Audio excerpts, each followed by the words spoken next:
Welcome to Kallapatti Tamil. இனி நம்ம பார்க்க போகிற காணொளி இன்னைக்கு தியேட்டர் ரிலீஸாக இருக்கும் திரைப்படம் காக்கா படத்தின் திரைவிமர்சனம். இந்த திரைப்படத்தில் ஒரு நகைச்சுவை பட்டாளமே நடிச்சிருக்கு. அதாவது ஒரு நகைச்சுவை நடிகர்களே ஏகப்பட்ட பேர் நடிச்சிருக்காங்க. இந்த திரைப்படத்தில் நகைச்சுவை ஒர்க் அவுட் ஆச்சா இல்லையா? இந்த திரைப்படத்தோட கதை எப்படி இருக்குதுன்னு பார்க்கறதுக்கு முன்னாடி கல்லாப்பட்டி தமிழ் யூடியூப் சேனலை மறக்காமல் சப்ஸ்கிரைப் பண்ணுங்கள், லைக் பண்ணுங்கள், ஷேர் பண்ணுங்கள். வாங்க பார்ப்போம்.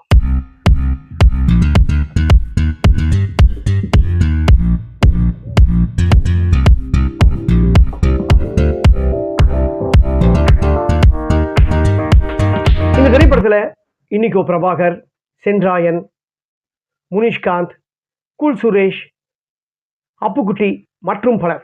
இந்த திரைப்படத்தில் இவங்களோட இணைந்து நல்லா கேட்டுக்குங்க, இவங்களோட இணைந்து நடிகரும் டைரக்டருமான தேனி கே பரமு ரொம்ப அழகாக நடிச்சிருக்காரு பாண்டியன் கதாபாத்திரத்தில். இந்த திரைப்படத்தில் பாண்டியன் கதாபாத்திரம் ரொம்ப மெயின். இந்த திரைப்படத்தோட தயாரிப்பு ரேணுகா கிருஷ்ணசாமி. இந்த படத்தோட கதாநாயகி 2 பேர் மதுரையில் இருக்காங்க. ஒரு கதாநாயகிக்கு கல்யாணம் ஆக போகுது. கல்யாணம் மணமேடைக்கு வந்ததுக்கு அப்புறம் தான் தெரியுது, ஒரு பொண்ணு திடீர்னு கல்யாணம் ஆகிற போகிற டைமில் கல்யாணத்தை நிறுத்துங்க அப்படின்றாங்க. அங்கே இருக்கவங்களும் எனக்கு அப்படியே ஷாக்கு. என்னடா தாலி கட்ட போகிற நேரத்தில் கல்யாணத்தை நிறுத்துங்க அப்படின்னு சொல்கிறாங்களே. ஏன்னா அதில் பாண்டின்னு மதுரையில் தான் மாப்பிள்ளை. அந்த பாண்டி அந்த ஊரில் சுத்தாத பெண்களே இல்லை. அந்த மாதிரி ஒரு கேரக்டர் உள்ளவர் தான் அந்த பாண்டி கதாபாத்திரம். இப்படிப்பட்ட ஒரு மோசமான ஆளுக்கு நம்ம பொண்ணுக்கு மாப்பிள்ளையை தேர்ந்தெடுத்துமே சொல்லி அந்த ஊரில் ரொம்ப தலை காட்ட முடியல, அசிங்கமாயிடுச்சு. கதாநாயகி எனக்கு கல்யாணமே எனக்கு வேணாம்ப்பா, இப்படிப்பட்ட ஒரு மாப்பிள்ளை நீங்கள் பார்க்க வச்சுட்டீங்க சொல்லி அசிங்கமாக போச்சுன்னு சொல்லிட்டு அந்த ஊரை விட்டு அவங்க சென்னைக்கு போயிடுறாங்க. ஆனால் பாண்டியன் என்ன பண்ணுறாரு, எனக்கு முதலில் அசிங்கமாகிடுச்சு, நான் கட்டின மலரை தான் கட்டணும், டேய் மலரை போய் எங்கே இருந்தாலும் தூக்கின்னு வாடா அப்படின்னு சொல்லிட்டு அவர் சொல்கிறாரு. ஆனால் பாண்டியன் உடனே அவரும் சென்னைக்கு போகிறாரு, நான் மலரை கட்டியே ஆவேன்ட்டு. இதுக்கப்புறம் இது இடையில சென்னையில் ஒரு பெயிண்ட் அடிக்கிறது, அதாவது பெயிண்ட் அடிக்கணும்னு சொல்ல முடியாது, எந்த வேலை கொடுத்தாலும், ஏன்னா அவர் படிக்காதவர், எந்த ஒரு வேலை கொடுத்தாலும் செய்யக்கூடிய ஆள் தான் சென்றாயன். அவர் இந்த கதாநாயகி 2வது கதாநாயகியை பார்த்தோன்னே அப்படியே அவருக்கு ஒரு காதல் மனம் புரியுது. நம்மள மாதிரி ஆளுங்கள்லாம் இது மாதிரி பொண்ணு லவ் பண்ணுவாங்களா இல்லையா?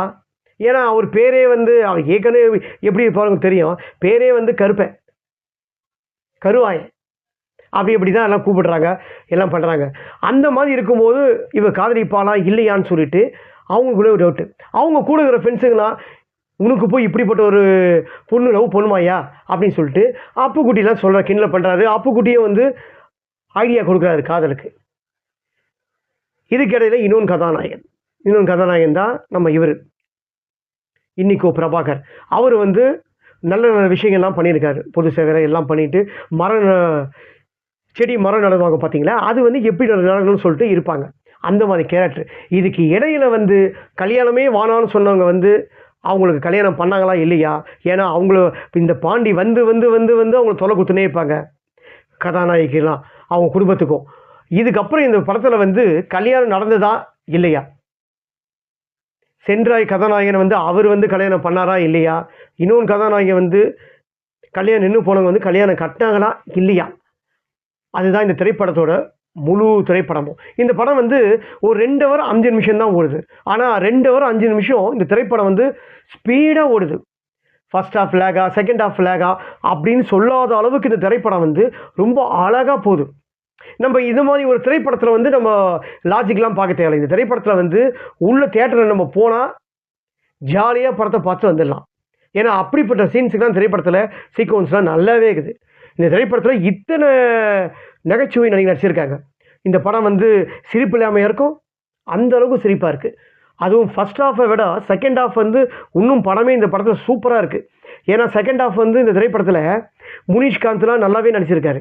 அவர் வர சீக்வன்ஸ்லாம் தியேட்டரில் அதம் பறக்குது, கிளாப்ஸ் எல்லாம் பறக்குது, அந்த அளவுக்கு நல்லது. மெயின் கூல் சுரேஷ் கொஞ்சம் சீன் தான் வராது, ஒரு 3-4 சீன் தான் கொடுத்துருக்காங்க. அந்த 3-4 சீனே வந்தாலும் கூட நமக்கு ஆழமாக நெஞ்சில் பதிகிறாரு, அந்த மாதிரி நல்லா நடிச்சிருக்காரு.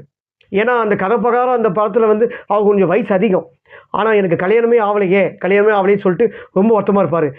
இவர் பார்க்கும்போதெல்லாம் சென்றையை பார்க்கும்போதெல்லாம் என்ன பண்ணுவார், ஒரு பாத்ரூம்குள்ளே ஒரு சீன் வரும், அவர் அந்த சீனுக்குள்ளே வெளியில் வரும்போதே பா யாராக இருந்தாலும் எனக்கு இந்த பொண்ணு பார்ப்பா, இந்த பொண்ணு இப்போ ஒரு பொண்ணை பார்த்தேன்யா, நாட்டுக்கட்ட மாதிரி இருக்காப்பா, அந்த பொண்ணு எனக்கு கட்டி வச்சிருப்பா, 25 வருஷமாக விளக்கேற்றதுக்கு ஆள் இல்லாமல் இருக்குதுப்பா, நீ வந்து விளக்கேற்ற சொல்லுப்பான்னு சொல்லுவோம். அந்த சீனில் நல்லாவே இருக்குது.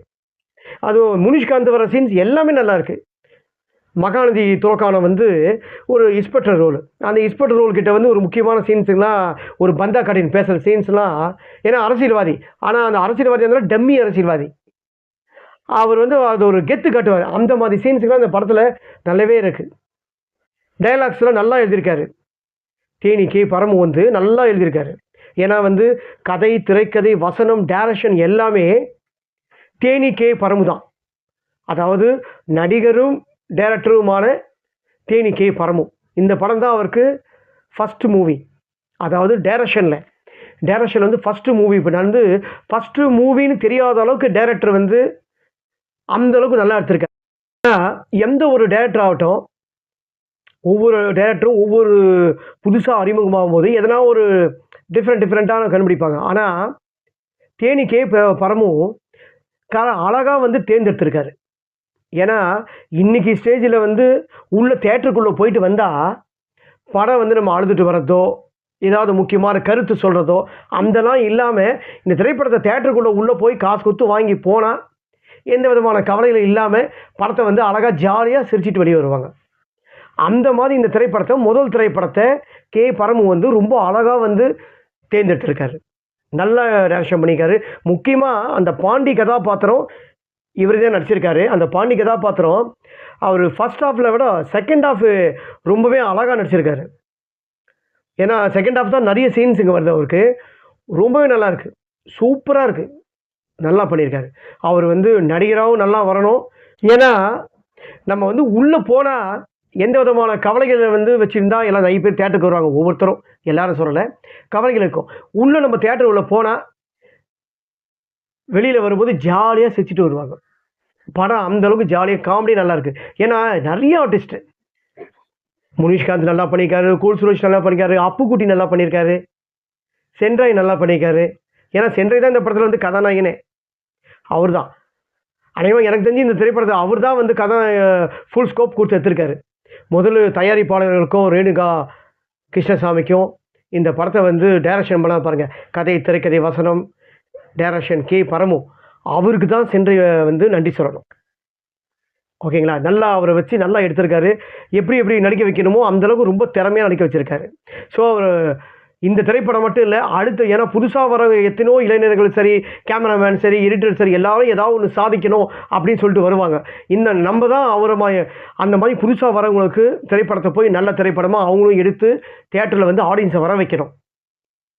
கண்டிப்பாக இந்த திரைப்படம் வந்து இன்னைக்கு ரிலீஸாக இருக்குது. கண்டிப்பாக வந்து இந்த திரைப்படம் நல்லா ஓடும். 2026 இந்த திரைப்படம் ஒரு நல்ல காமெடி திரைப்படம்னு சொல்லிட்டு கண்டிப்பாக வந்து அமையும். ஓகேங்களா? கண்டிப்பாக அமையும். அப்புறம் என்னங்க, இன்றைக்கி தேட்டர் ரிலீஸ் ஆன திரைப்படம் காக்கா படத்தின் திரைமசனம். ஒவ்வொருத்தரும் வந்து காமெடியை லைக் பண்ணுறவங்க யாருமே இருக்க மாட்டாங்க. ஸோ காமெடியை விரும்புகிறவங்க ஒவ்வொருத்தரும் பார்க்க வேண்டிய ஒரு நல்ல திரைப்படம். தேட்டரில் போய் பாருங்கள்.